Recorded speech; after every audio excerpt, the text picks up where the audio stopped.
Hello and welcome to another characters guide. And this time it's turn for the original Demiurge, also known as the Mage Demiurge, the one that was on screen a moment ago. And let me show you the character in question. So here it is.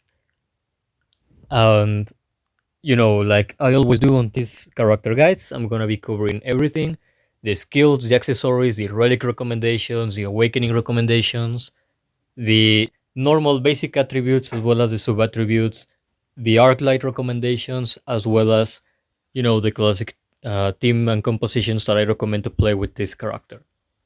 So, with that said, I just have to clarify one thing before I start, and it's that I don't have the Merge exclusive arc light. As you can see, I have another one placed there. So that will be like the only thing that I will be missing from the initial explanation and so. But I'm gonna be covering the arclight after the skill set. So yeah.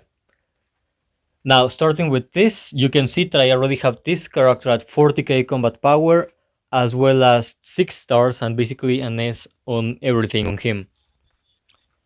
We can see that this is a mage class character specialized on area of effect, burn damage, and control effects. I will say that the control section is 50-50. Sometimes he looks like a control team or a control member, but sometimes he will never control a single enemy. It depends a lot on not only your stats or attributes on the character, but also on the RNG. But oh well. Now, going to the basic attributes, we can see that he has a C on physical defense. That is horrendous. He basically gets one shot by things like Momon Ultimate, like both versions of Momon. I mean, Seishi Ultimate as well can destroy him. The ultimate of the SSR Entoma, as well as, for example, an ultimate from the Warrior Kokyutos, if he already has some bleed stacks. All of those things basically destroy the Demiurge, absolutely annihilate him. And that's why you have to, from the very beginning, if you're gonna play the Demiurge, get in mind that you need someone to constantly protect the Demiurge. Now we can also see that he has double Bs, one on magical defense and one on health or HP. That means that he is pretty average there, nothing special. So if you face the Demiurge against another mage or and magical damage composition, the Demiurge is gonna take damage. It's not gonna get one shotted or deleted, but if he receives two ultimates in a row, maybe he's gonna be near death or something like that. And mostly because also his HP is not great. And well, it's to be expected because he's a mage class character, not a warrior or a tank or anything like that. But still, that basically tells you that he is incredibly fragile. Probably one of the most fragile characters I have seen on the game. And then we can see 1A on the speed stat. That is, he's more likely to have one of the first turns in the game. Before the meta characters came in, like Seshi, SSR Solution, Tank Sisita, Tank Hamuski, and so, before those characters, Demiurge was one of the fastest characters in the game. So if you were facing a team with Demiurge, the most probable thing was that Demiurge was going to be the first character to play. So he was very, very good at initiating the combos with his team and so. Now he's still good at that, but he's just outclassed by the meta team on speed. So take into consideration that and try to face the Demiurge against uh, you know characters that are not the meta team, unless you have one of the meta team that will guarantee the first turn on your team, like a Seshi or a Tank Sisita. So he's fast, very fast, but he's not the fastest. Now we can see also one S, the only S that he has, and it's an attack. Makes sense. It's a mage. It's an area of effect mage, so he needs a ton of attack so he can do a lot of damage to the enemies. Basically, this tells me that Demiurge is a glass cannon, and I have played with him, and yeah, he is a glass cannon. He can deal a ton of damage, but he can die incredibly quickly, and that is kind of contradictory because he is a mage that needs to live a long time. He needs to be on the fight for long periods of time to really pop up and shine. And that means that you really need to be very careful about Demiurge on any team. Now, on the accessories, we can see that he will gain 15% effect precision at tier level 3, 10% health at tier level 6, and 10% more attack at tier level 9. Especially tier 3 and 9 are the most important ones for him. And don't worry, you will eventually get them, so no problem there. Now, the skills of the Demiurge. I'm gonna start with Fireball, the basic attack is just magical damage that he throws at one single enemy, and it's gonna put burn on the enemy, or more likely put burn because it has 100% basic chance, but that gets influenced by effect precision on the Demiurge and the effect resistance on the enemy. So if the enemy has high effect resistance, he can resist being inflicted with burn. But if it has very low and the Demiurge has high effect precision, he's gonna burn the enemy. So it's just a little bit of damage to a single target with a chance of putting burn on them. Nothing crazy. Now, the passive skill, Prostate Yourself. He basically has special stacks that cannot be dispelled from him. Those are called the Domination Energy or the Domination stacks. And each time one enemy takes damage from burn, the debuff, he's gonna get one stack of the Domination Energy. When he gets to 12 stacks of that Domination Energy, at the end of any turn, that means it can be either a turn on his team or on the enemy team, he will consume the stacks of Domination Energy to use, a special skill from his passive. And that is magical damage equal to 110% of his attack to all the enemies, with the 40% basic chance to inflict stun that will last one round after dealing damage to the enemy. And if you have, 5 stars on Demiurge or more, he's gonna be able to retain 4 stacks of the Domination Energy after using the skill. If he's 4 stars or less, he will consume the 12 stacks, and to him to be able to use it again, he will have to, inflict damage to the enemies 12 times. The enemies will have to receive burn damage 12 times. But if he's 5 stars or more, he retains 4, so you have to only damage or burn the enemies 8 times instead of 12. And this is basically the core of the Demiurge. The passive skill is his most important skill. Well, I think so, at least. So basically, the more you burn the enemy, the more stacks the Demiurge gets. If he gets to 12 stacks, no matter what the turn is, if it's a turn of the enemy or of your team or the Demiurge turn or someone else, doesn't matter. If someone gets burned and that gets the Demiurge to the 12 stacks, he's just gonna do an area of effect damage that is magical damage, and true, it's not a lot, it's 110%. There's characters that are able to do 240% damage, and so yeah.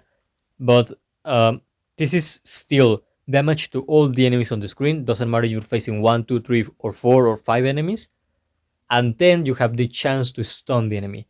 Yes, 40% chance is very low, especially if it's basic chance and not fixed chance. But if you put a lot of effect precision on your Demiurge, or on the contrary, you debuff the enemies a ton with effect resistance down, you can make use of that stun a ton.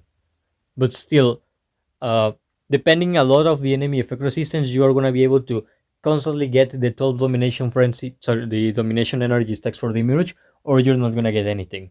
Because effect resistance also helps the enemies not only to prevent being inflicted with burn, but also prevents them from getting burn triggered again if they already had it.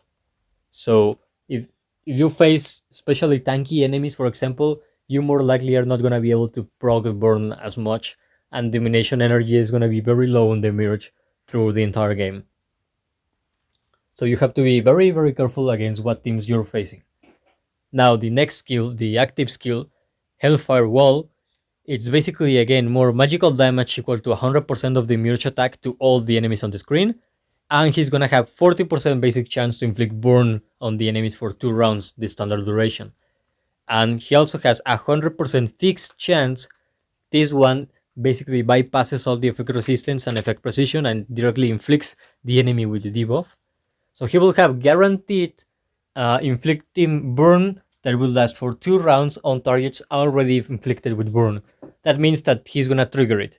Because if a target, as you can see here on the burn section here, If a target already is burned, he will take immediate burn damage again when it's reapplied. So if someone has burned and you burn it again, you trigger it before time, because it's a damage over time effect that triggers when the enemies take a turn. So you can trigger it before time and you don't lose neither the stacks or the duration of the stacks. So this skill is basically after you guarantee the burn on the enemy, so you throw this Hellfire Wall to trigger burn, and hopefully, for example, if you're facing 4 enemies and the 4 have burn, with that you will get 4 domination energy in a single turn. That is very nice. Now the ultimate skill, the Flames of Gehenna. Basically more magical damage, and he can throw it basically 5 times. It's an area of effect skill that only the first hit only will target the one that you want. Like there's 4 enemies and you press this skill and touch the enemy, for example, the enemy priest.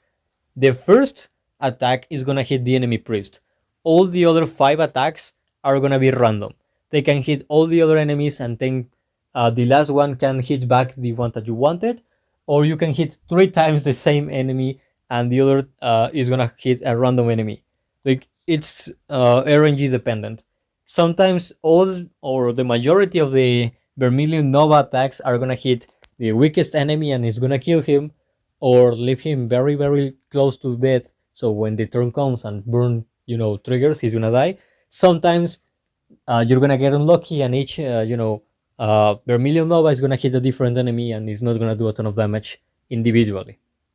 So take that into consideration. It is not guaranteed damage to the same target.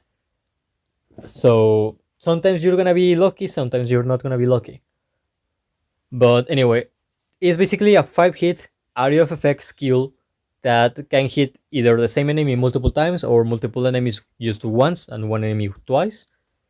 And the Vermilion Nova is magical damage equal to 50% attack of the Demiurge to a single enemy, and has 75% basic chance to inflict burn for 2 rounds. Not only that, but when you throw the ultimate, the entire scenery, the entire environment changes into a lava environment. Like when you play the treasury against the fire elemental, is the same background, and that is not just for a visual effect. That is for gameplay purpose as well. When the Demiurge converts the environment into that like lava environment that looks like the 7th floor of Nazarick, he basically is gonna throw a Vermilion Nova, one of his attacks from the ultimate, at a random enemy each time he's gonna have a turn. So as long as the ultimate is active, that it basically once you throw it gets active for 2 rounds or until the Demiurge gets killed, and when it deactivates because the 2 rounds had already gone, you can activate it again when you throw the next ultimate of the Demiurge. So while the entire environment is covered on lava and fire and so, every time the Demiurge gets a turn, he's gonna throw for free one pillar of fire, one Vermilion Nova to a random enemy. So it's literally extra damage. It's not a lot because it's only 50% of the Demiurge attack to a single enemy.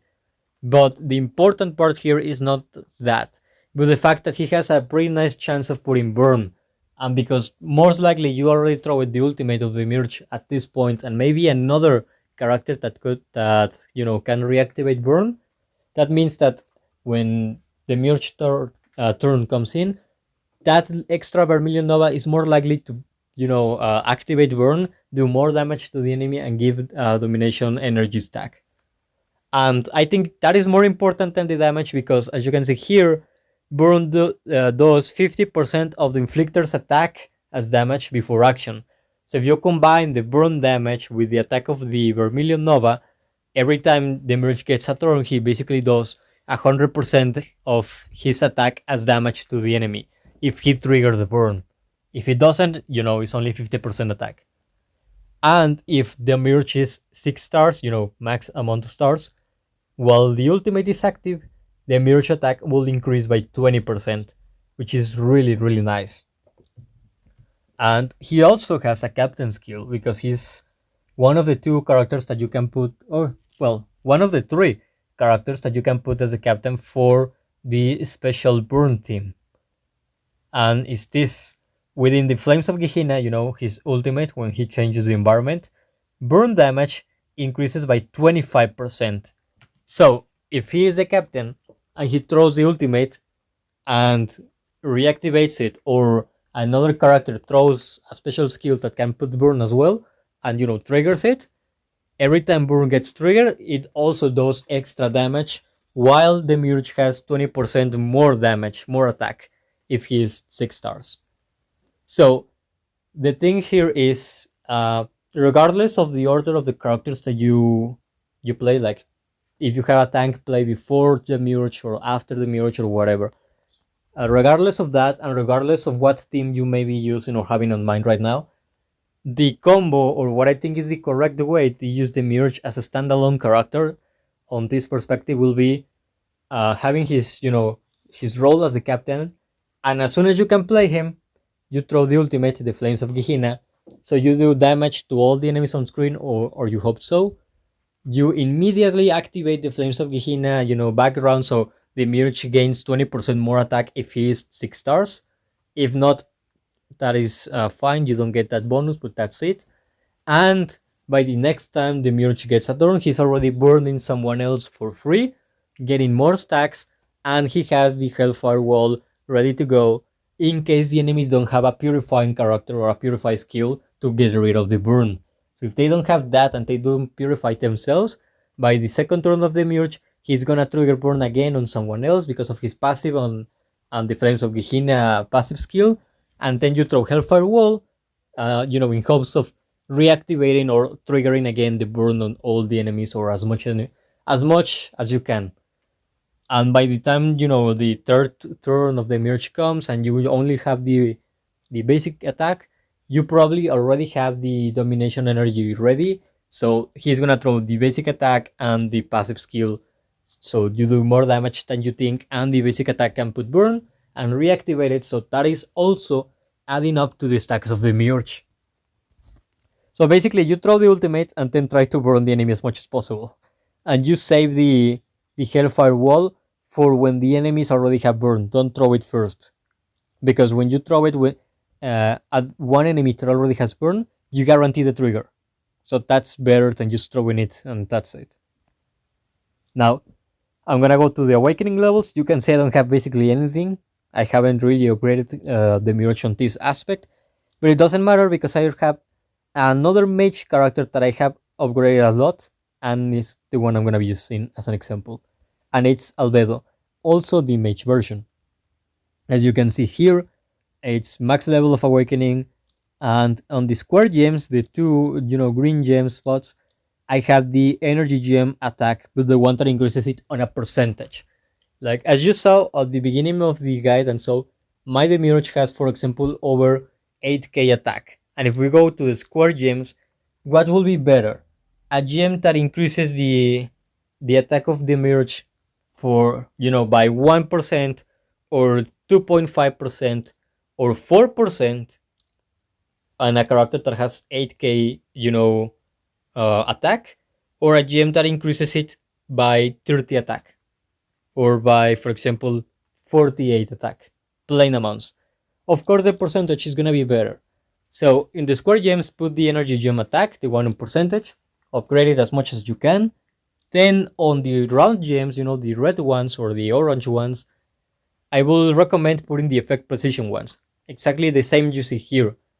It will, well, at least it's my personal recommendation, because the more effect precision you have, the more likely the Demiurge is gonna be to put burn on the enemy, or reactivate burn, or stun the enemies when he uses his passive skill. So it's only benefits for the Demiurge. Now for the red gem, the yellowish one, I will recommend you this one, the speed one, because the Demiurge is already a fast character. So if you put a little bit of extra speed on him, he might be able to compete with the meta characters on speed. And if you're facing, other like off meta teams, like the teams that I mostly use and show, he's gonna be able to win over most of the characters on terms of speed. So he will be able to play before them, and that is already a great advantage. Now for the class gem, I would recommend this one, the damage boost one. If I remember correctly, is the specialized one for the mages. Yeah, there is the little symbol there of the mages. So it's damage boost. It's not a lot, but damage boost increases all types of damage. So it's gonna increase the attack from the skills of the Demiurge. It's also gonna increase the burn damage when it gets activated on the enemy turn, and it's also gonna increase the reactivation of burn or the triggering of burn before the enemy gets to play when you apply burn on someone that already has burn. So it's really good, the damage boost, and that's why I will be recommending that for the Demiurge. If you have others, try to put either just the ones that increase the attack or the damage boost. Try to wait for that one because the attack ones will make the burn do more damage because burn scales from the attack of the character that is inflicting it. So the more attack the Murge has, the more damage burn is gonna do. Now, I'm gonna go to the store real quick and show you the exclusive arclight of the Murge. And I think it was here, yeah. The experiment arclight. When Flames of Gehenna, the ultimate, takes effect, every 3 times that burn is triggered, any character will deal magical damage equal to 25% attack to a random target after the action, with a 100% basic chance to inflict burn after dealing damage. And the attack that the character does increases with each star of the arclight, all the way from 25% attack to 50% attack. And the arclight increases the attack and the health on flat amounts and the attack on percentage. The arclight is, I will say, playing good. It's not really good or bad or anything like that. It's just good. That's it.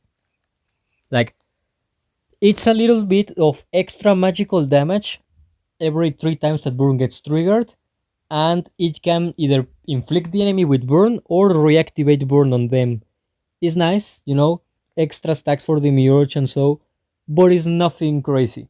Like, at 1 star, let's say that because 1 star is most where, what most players have for the majority of characters, maybe 2 stars and so, will be like 25 or 30% attack. It's not a lot, unless you have a character with 9k or 10k attack. 25% is not as much as you may think. 50, okay, and understandable, but 50 requires 6 stars, and 6 stars is usually out of the question for most players. So if you want to play the Demiurge, or you're interested in playing the Demiurge, yeah, get his Arclight at 1 star and get it to level 100 and play it. But if you cannot afford the Arclight, or you don't want to buy or to level up one Arclight just to test one character, you can put this one that I have right here, the Comrade's Name. Increases also the attack, the HP and flat amounts, and the attack in percentage as well. It doesn't go all the way to 10% like the Mirage one does, but 6 is nice. And gives you the general effect that every existing enemy increases the attack by 4% up to 16%. So the more enemies are on the screen, the more damage you're gonna do. And it's also good because the Mirage can attack all the enemies on the screen with his skills. And I think it basically synergizes because it gives more attack to the Demiurge, which means the burn damage is gonna be higher because the Demiurge will have more attack. And that means that at the start of the game, he's gonna be more powerful than usual because this is when all the enemies are alive. And he's gonna lose just a little bit of attack when the enemies get low on numbers and probably also the HP.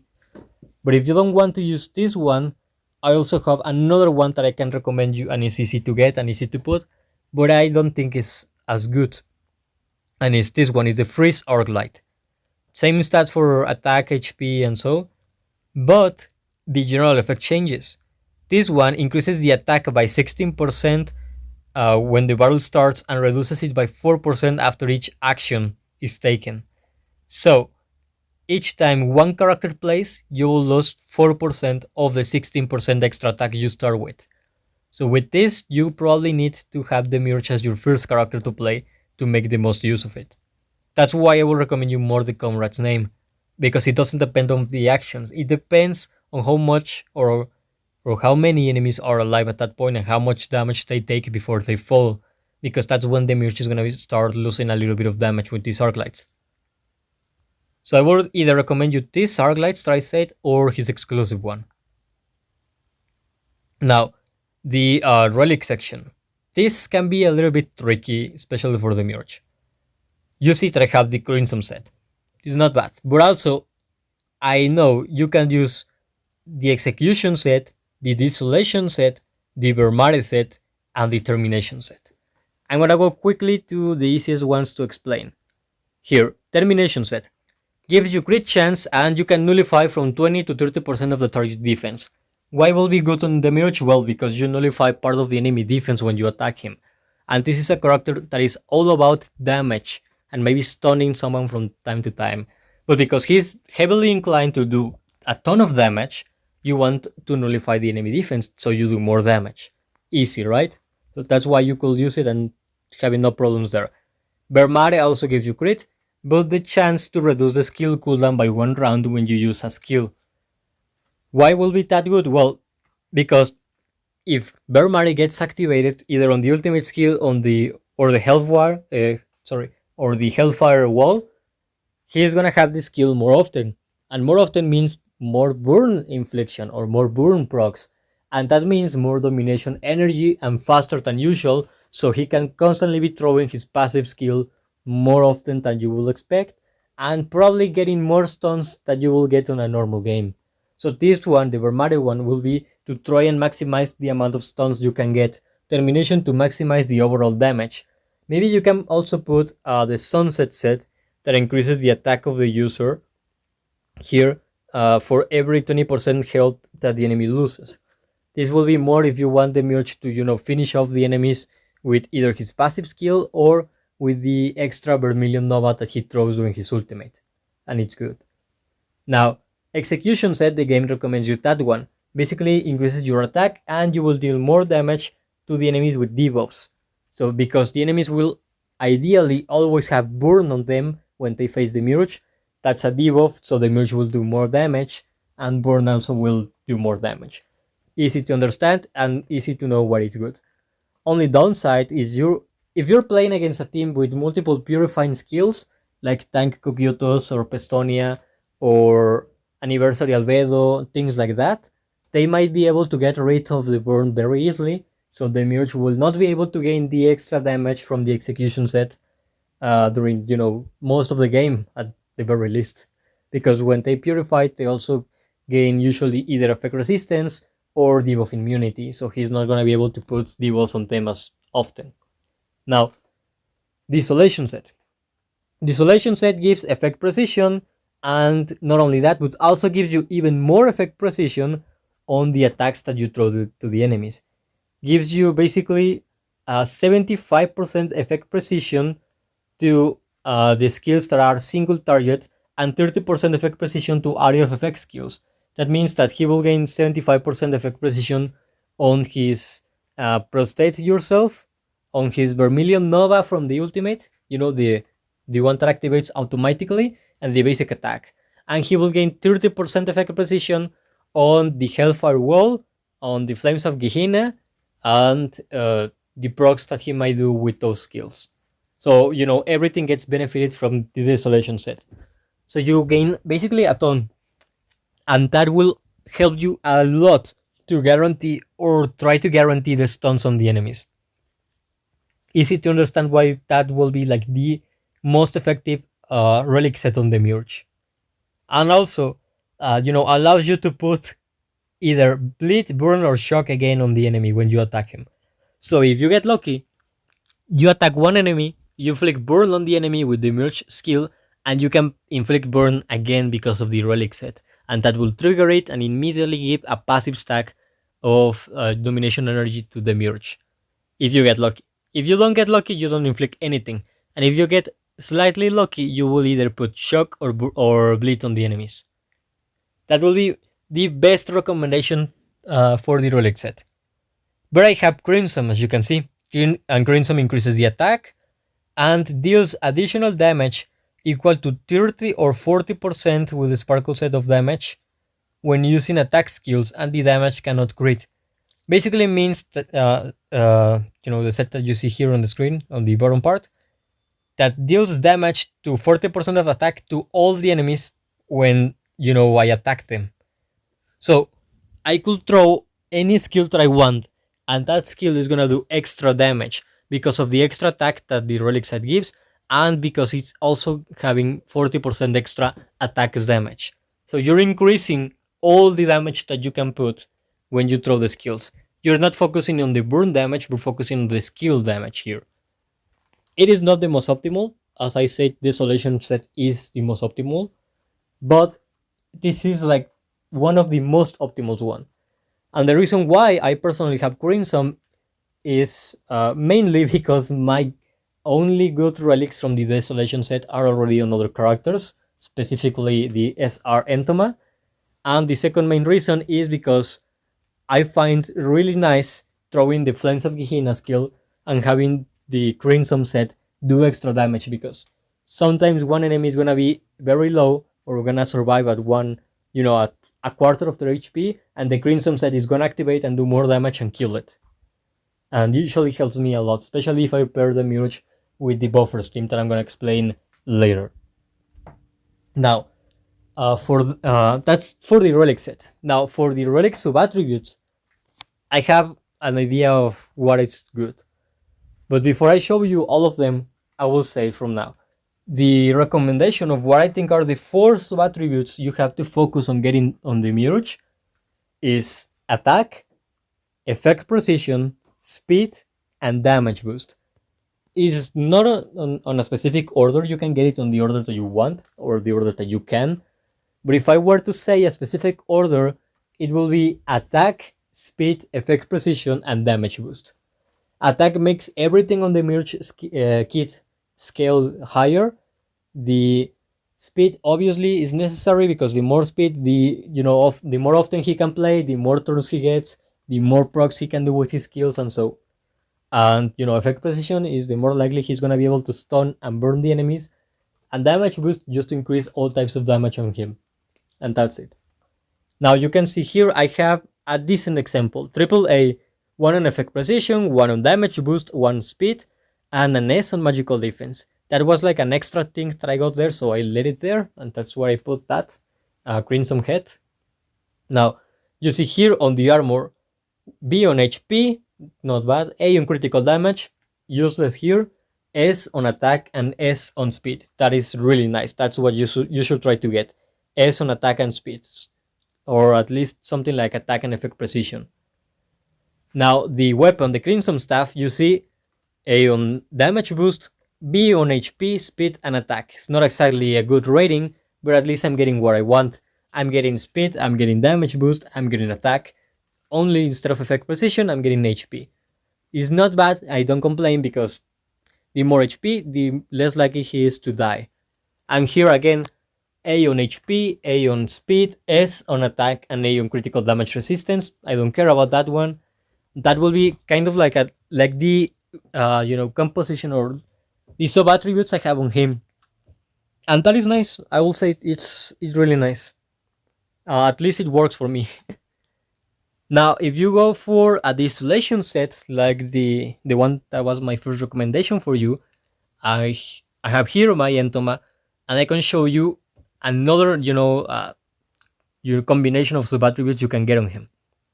Here you can see double S on attack HP, 1A on effect precision, and C on crit. I don't care on the crit. The attack is the main concern there. The HP is a nice extra, and the A on effect precision is what you should try to prioritize if you have a desolation set. So you maximize the benefits. Now on the armor here, you can see again damage boost. Ignore the crit and the defense, that is not really important, but S on effect precision, that is really good. Now here the weapon, A on critical damage resistance, doesn't matter. B on reduction to the damage over time, doesn't matter. A on speed and S on attack, that is really important. And here you can see the base, A on effect resistance, doesn't matter, but you see A on speed, B on attack, and B on effect precision. That is really good. Like the ratings might be low here because they are B and A and so, but if you can get multiple S and multiple A's, that is gonna be the best you can get to the character. So remember to focus on speed, attack, effect precision, and damage boost in the order that you can. Now, for the relic enhancements, I have other recommendations. And I'm gonna go back to my albedo to show you. My first recommendation is this one hit kill. One hit kill increases the area of effect skill damage by 5%, and that increases to 10, to 16, to 23, and to 30% if the HP is full, and then another 10%. That is basically obvious why it will increase the damage from the ultimate, the damage from the passive, and the damage from the Hellfire Wall. Very easy to know why, right? Now, I will also recommend you Unearing Shot. Unearing Shot gives you effect precision from level 1 to 5, but from 6 to 10 also increases your effect precision and your speed. Incredibly nice.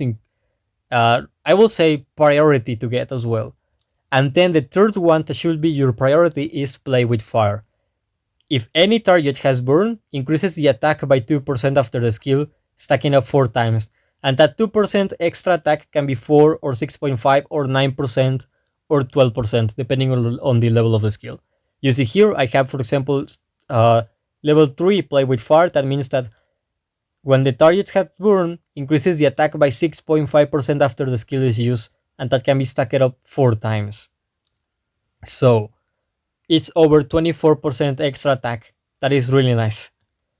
Now, if you want to be risky, like I am with my albedo, for example, if you want to be risky, try to get Unstoppable to level 6.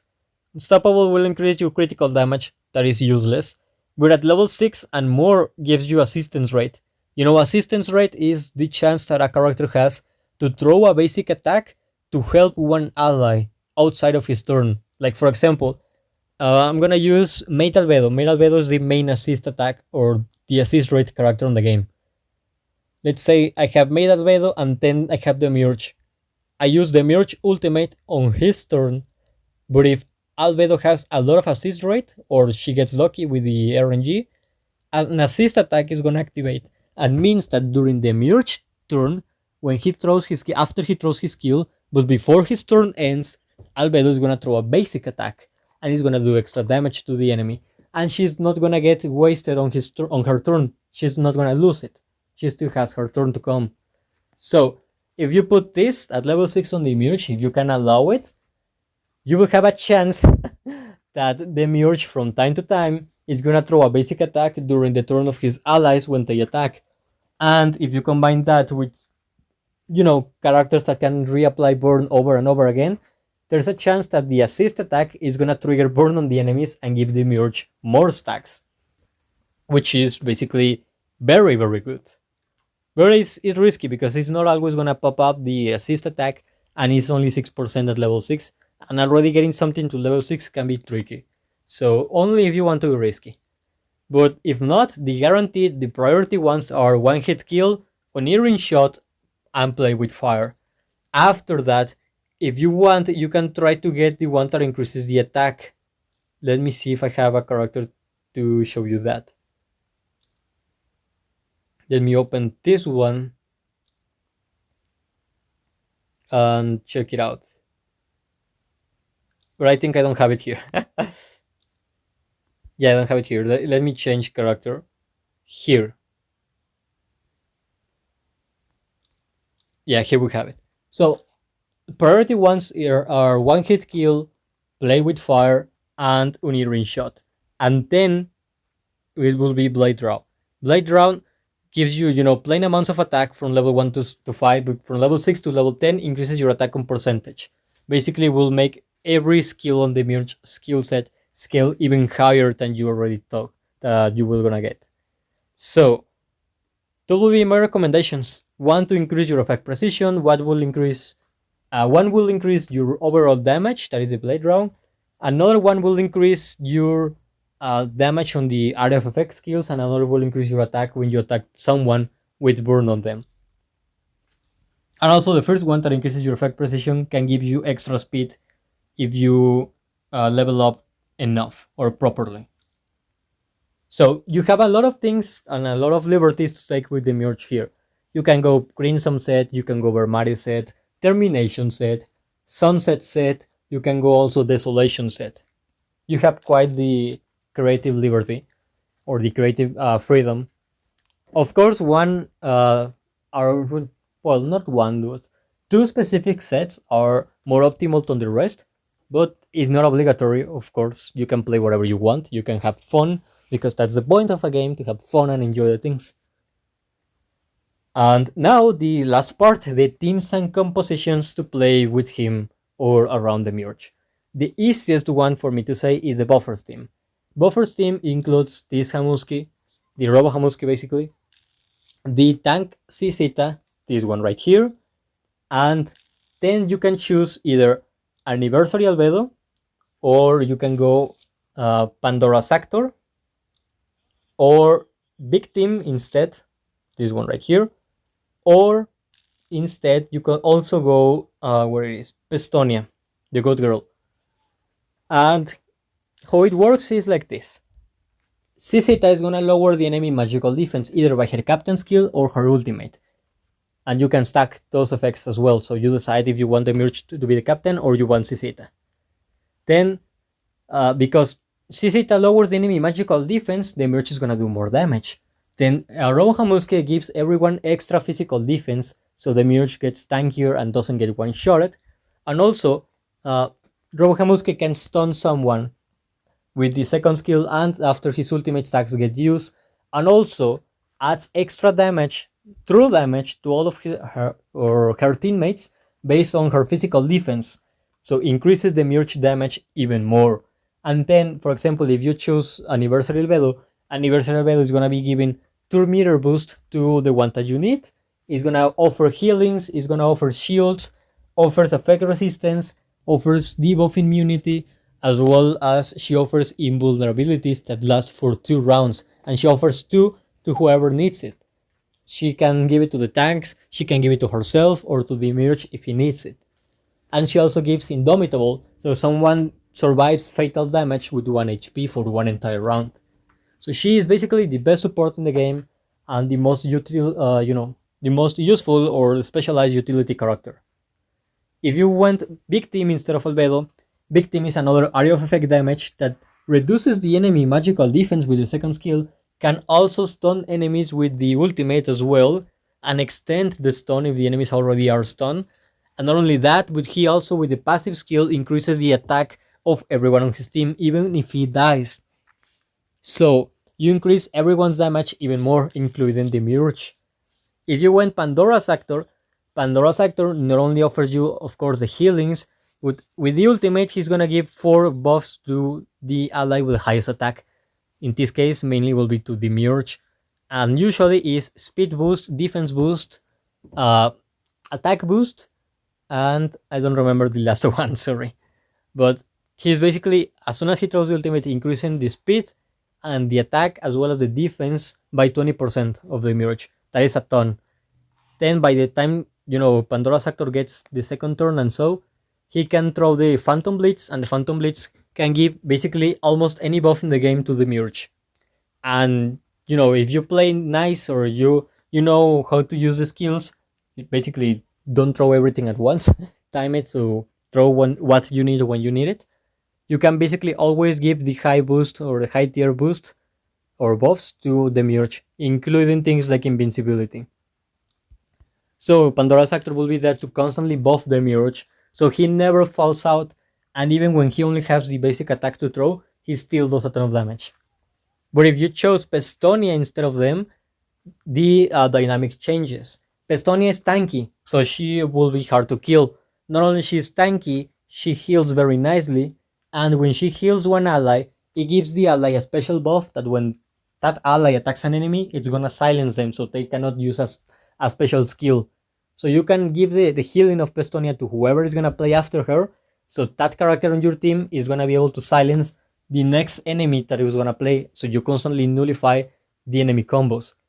And if you have the the Arclight of Pestonia and know her ultimate, you can throw her ultimate on the Demiurge after the Demiurge uses his ultimate to not only heal him and purify him from debuffs, but also give him 2-meter boost so he gets to play almost immediately after Pestonia, no matter how far behind on the 2-meter Demiurge was. And you're gonna give the special divine persuasion buff to Demiurge, so he's gonna be able to silence one enemy. And not only that, but with the Arclight, she has a chance to reduce the cooldown of a skill by 1 round, and has another chance of reducing it by an additional round. So either she can reduce the ultimate cooldown of the Mirage by 1 round or by 2 rounds. And if she does that for 2 rounds, you get lucky. That means that when the Mirage next turn comes in right after Pestonia, he's gonna have the ultimate again. So you're gonna throw all the damage again, reapply burn, get the passive going, everything. So you wreak havoc on the enemies. Pestonia is probably one of the or the best characters to play with Demiurge because the synergy is just that good. The only bad thing is that when you use Pestonia to heal Demiurge and give the divine persuasion buff to him, when the Demiurge turn comes in, he randomly attacks someone with Vermilion Nova. You cannot choose who he is gonna attack, and that one that he attacks is the one that he's gonna silence with Pestonia's buff. So the silence goes to someone random that the Demiurge attacks. Someone is gonna be useful, sometimes it's not gonna be useful. But that is the only bad thing, because the synergy you get is more than enough to make up for it. But that is the buffers team. The other team is basically an area of effect team. An area of effect team might include the same Cicita that I said, because she's really good at lowering the enemy magical defense. Then you put this solution that does a ton of magical damage, is very very fast, and she can also give high tier attack boost to one ally.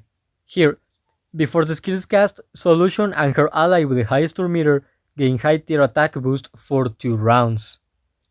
So in my case, the Merge plays before her, but if I give her a little modification on the relics, she can play before the Merge, and then you can use, Solution Ultimate, then you throw that, and you give the high tier attack boost to the Merge, and then when his turn comes in, he's gonna do a ton of damage. And well, also Solution on the ultimate puts a special debuff that is called the Slime, that makes the enemies take more damage every time they get attacked. It's the vulnerability slime. So it's gonna also increase emerge damage even more. Also, another character that you can play there is Idle Shelter. Idle Shelter, again, another area of effect damage, reduces the turn meter of the enemy, so they get thrown back and you play before them. She is a finisher, so when the enemies are low in HP, she can proc a special attack that might kill them, or if she kills someone, she's gonna apply a special attack to the next enemy with the lowest HP in hopes of killing it, and triggering a chain reaction where she kills everyone with that attack. You can basically have the Demiurge as the main mage to do as much damage as possible, and then Shelter to finish off the enemies. You have Shizu to lower the enemy's defense and have a little bit of a tank on the team, and then you can put any buffer like Pestonia, for example. Or you can go all out and put Victim on the team and have even more damage.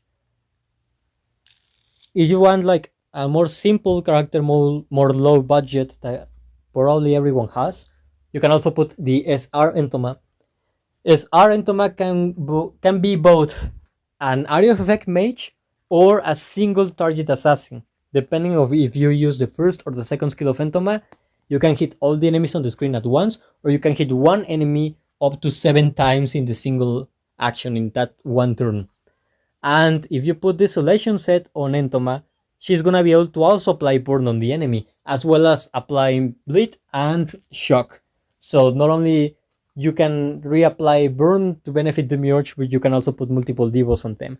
And if the enemies have skills that purify them from for example, 2 or 3 debuffs instead of purifying everything that they have, it's gonna be very useful to have Entoma, because Entoma adding bleed and shock to the enemy might be like a shield to the burn, because sometimes the enemy might be able to purify 2 or 3 debuffs, but burn will still remain there, because those 3 could purify shock, could purify bleed, and then they could purify one of the debuffs from tank Cicita, like the low magical defense, and burn remains, so the Demiurge can still trigger it more and more.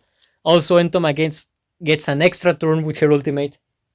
You can combine that with special skills from Ainz, the main leader. So you can throw another Dragon Bolt at the end of the team turn after already throwing another skill, or you can throw two Dragon Bolts, for example, one as soon as the game starts and another one on your last character on the first round. So that will be really good. And you can constantly proc shock or another damage over time effect because that's what Thunderbolt does. Now, another that you could use is a control team. Control team includes characters like Sayusu that is able to throw an area of effect damage that dispels enemy buffs and can freeze them, so they lose their turn, they cannot move, they cannot attack or anything. You can also put Victim there because of the stuns. You can also go and put Nigredo because her ultimate silences one enemy, and her second skill is guaranteed to extend the duration of a control effect by 1 round if the enemies already have it. So you can use the second skill of Nigredo to attack someone that is already stunned to extend the duration of the stun even more. And you can go tank Albedo, for example, because she can taunt multiple enemies in a single turn. She can taunt from either one to the entire enemy team in a single attack. And when they're taunted, they're forced to throw a basic attack at Albedo. They cannot throw anything else. They cannot use a skill, a healing, or anything. Not even a leader skill. Also, part of the control characters you could use in a low budget Shasuryu, because his ultimate is a guaranteed taunt, similar like to like the ultimate of Albedo, just that Shasuryu targets only one enemy. Or you can also go this solution, the original one, to silence one enemy, or the original Yuri in hopes of stunning one enemy with the ultimate skill. Those are more like low budget ones, but they still work. Mainly for a control team, I will say the Saryusu for the chance of freezing the enemies. Then I will go tank Albedo for the multiple taunts on the enemies. Then Nigredo so I can silence another enemy or extend the duration of the stun on someone else. And then Demiurge because Demiurge is gonna be able to stun them as well. But another chances or another options you have is Victim, like I told you, or even the Robohamuske because it can stun someone with the second skill, and also after the ultimate, if Hamuske gets attacked 3 times, it's also gonna stun the enemy with the highest damage or the highest attack. So you have that. You have a control team, you have a area of effect, a magical damage team, both a high budget, let's say, or a low budget. Or also I can say like an SSR team and an SR team as well. And finally, the most important that I left, at the end on purpose is the burn team. Burn team, obviously, it's specialized on burning the enemy, applying multiple stacks of burn on the enemies as soon as they can and as much as they can. And honestly, there's not many burn specialized characters on the game. Like one of the early game characters that you are gonna get that is able to put burn is one of the most useless characters in the game as well. Let me find it. It's this thing right here. This mutant, horrible thing, is able to put burn on the enemy. Basically, with this, it gives flame boost to one ally for 2 rounds, and the attacks deal extra damage and have a chance to inflict burn. Thing is, you don't know, you don't have guaranteed burn procs, so you can fail even with the buff. And the attack by a unit with flame boost deals bonus damage and 50% basic chance to inflict burn. Can be triggered twice for each action. That will apply for characters with multi-hit attacks, like for example Demiurge. And you can see that basically the damage increases with the flame boost, but that's it. Like here, burn deals additional damage equal to 10% of her attack if she's the captain, but that pales to the 25% extra burn damage on the Demiurge captain skill. And here, more area of effect damage and so. Only for the early game, she is gonna work. Only for that. After the early game, she is basically useless. But we still have a burn team. And it will include Shizu. Sounds contradictory, but she is the only character that doesn't burn the enemies on the burn team. She is there because her captain skill will lower the enemy magical defense by 15%, and her ultimate makes the enemies take 20% more magical damage. So you make them receive 20% more magical damage and lower their magical defense 15% more. Not only that, you can also put this Momon on the team. This Momon has a chance of putting the Infernal Flame. The Infernal Flame is another type of burn that deals damage equal to 20% of Momon's attack per stack before action. Can be stacked up to 5 times to a total of 100% of the inflictor's attack. And each time the Infernal Flame is inflicted, it triggers. So it's like a better burn. You don't have to put burn and then put it again to trigger it. As soon as you put the first stack, it gets triggered. As soon as you put the second stack, it triggers twice. Why? One, because you already inflicted burn on someone with burn, so it gets triggered. And the second one, because it says that as soon as it gets inflicted, it triggers. So even if you put 5 stacks, on the 5th stack, it's also going to trigger twice. And, the ultimate also puts the Infernal Flame, the second skill as well. The basic attack doesn't, but it has a chance if you have the Desolation set. And also his exclusive Arclight, the 1 versus 1000, says that aside of the Infernal Flame nullifying defense, when it gets triggered, randomly triggers 1 damage over time effect that is bleed, shock, or burn on the target. And I have tested it. If you hit someone and that someone doesn't have any damage over time effect aside of the Infernal Flame, it immediately puts either bleed, burn, or shock on them. Like, it guarantees. It's like if he had a mini Desolation set here. So if you get lucky, he's gonna put the normal burn when he damage them with the Infernal Flame. So they're gonna receive the damage from the Infernal Flame triggering, then they're gonna get inflicted with burn, and if they already had burn because of the Demiurge, that means that it gets triggered again, and when it gets triggered again, it means more stacks for the Demiurge, which is incredibly powerful. But if they already have shock or bleed because of, for example, Lentoma, well, that can trigger as well. And the last character on that team is Albedo, the original Albedo, the mage one. This one right here that I used as an example for the relic set and the awakening levels. Well, she is. And she also has a ton of things that make synergy. For example, the basic attack has 100% basic chance to inflict burn.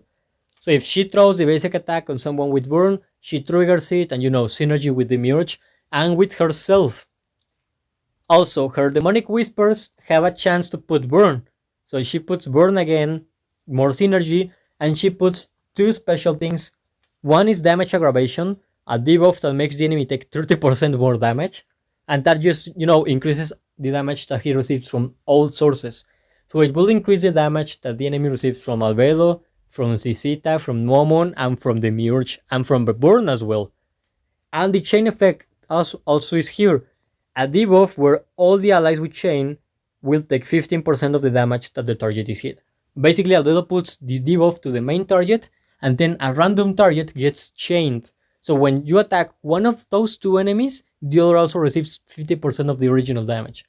So if you combine the chain with the area of effect damage from Albedo and from the Demiurge, both chained characters are going to be receiving the damage that the other is receiving at the same time that they are being hit by Albedo and the Demiurge.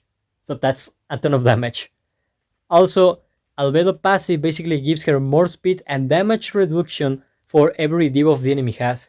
She already puts multiple debuffs on the enemies, and the Demiurge also reapplies burn, that is also another debuff.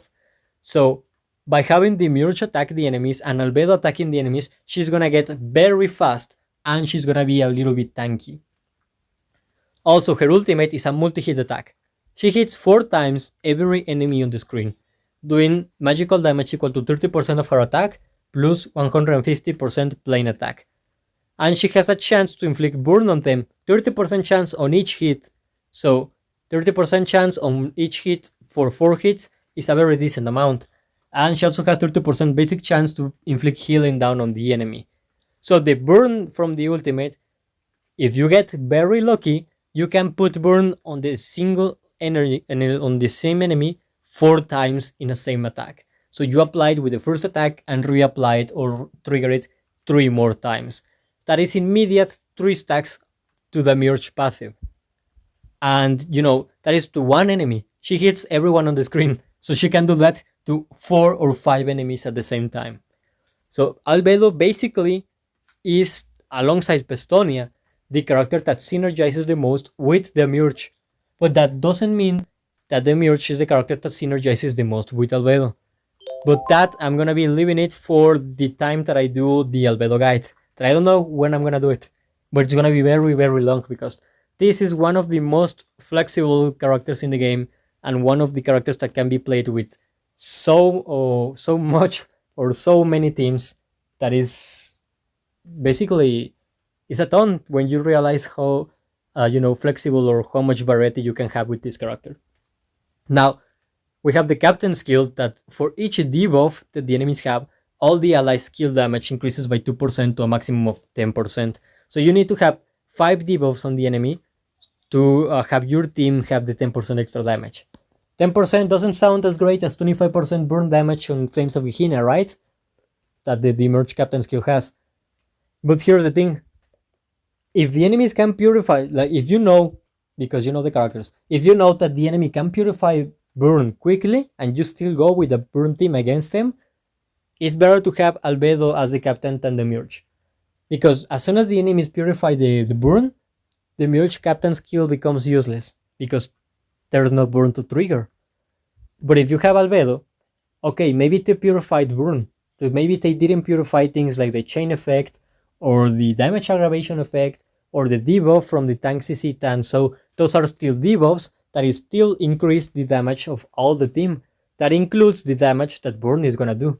So you still have, utility here.